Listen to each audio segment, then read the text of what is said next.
early on this Monday morning.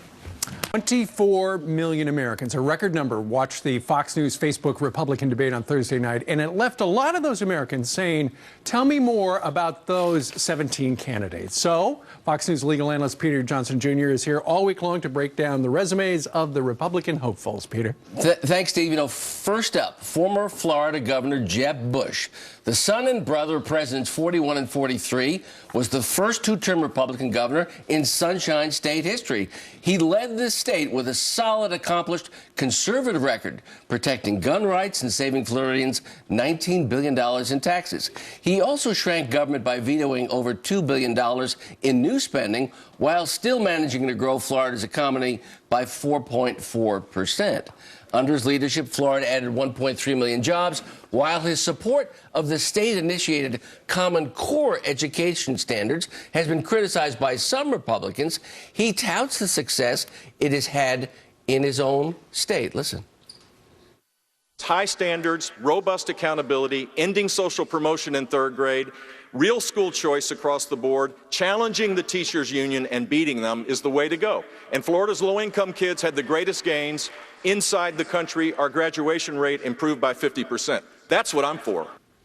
He speaks Spanish fluently. His wife, Columba, was born in Mexico and came here to the United States legally. He supports a legal status for undocumented immigrants, but opposes a path to citizenship automatically. Next up, world-renowned neurosurgeon and political newcomer Dr. Ben Carson. In the late 1980s, he made history by successfully separating twins conjoined at the head. Among his many accomplishments, he's also a recipient of the Presidential Medal of Freedom. Carson shot to political stardom at the 2013 National Prayer Breakfast, where he blasted political correctness, overtaxation, and Obamacare, just feet from President Obama himself. With an expertise in health care, Carson champions the idea of tax-exempt health savings accounts. He also channels his faith into the proposal of a flat tax, which he correlates with the Bible's proposed practice of tithing. Listen. We need a significantly changed taxation system. And the one that I've advocated is based on tithing, because I think God's a pretty fair guy. You make $10 billion, you pay $1 billion. You make $10, you pay $1. And everybody gets treated the same way. Dr. Carson's biggest challenge will be proving that his lack of political experience is not a drawback, but in fact what this country needs to shake up Washington. And our third and final candidate today, New Jersey Governor Chris Christie. This former federal prosecutor and die-hard Bruce Springsteen fan prides himself on his tell-it-like-it-is straight talk. Christie's strong emphasis on homeland security, even sometimes at the expense of personal privacy, resulted in this heated exchange last week at the debate with Senator Rand Paul. That's a completely ridiculous answer. I want to collect more records from terrorists, but less records from other people. How are you supposed to know, Megyn? When you're sitting in a subcommittee just blowing hot air about this, you can say things like that. When you're responsible for protecting the lives of the American people, then what you need to do is to make sure that you use the system the way it's supposed to work.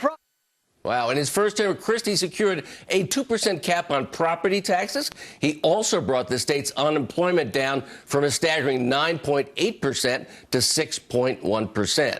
Christie has made national entitlement reform a key issue, proposing raising the age for Social Security and Medicare eligibility and curbing benefits for high earners. He also proposes simplifying the tax code and slashing the corporate tax rate.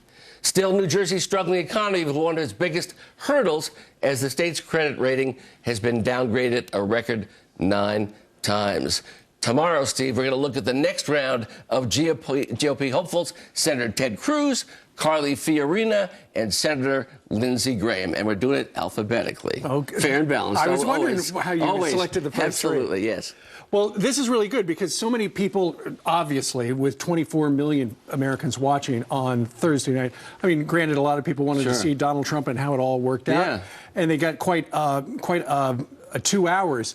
it's good to know that you're explaining a little more behind We're going to them. do all 17 candidates. We're going to do it by the book, by the facts, fair and balanced, what they've done and what they have to face in terms of convincing voters that they're the best GOP candidate to become the president. So we're going to do it straight up, and we're going to do it all the way, and it's going to be fun and informative. You know, we report, they decide.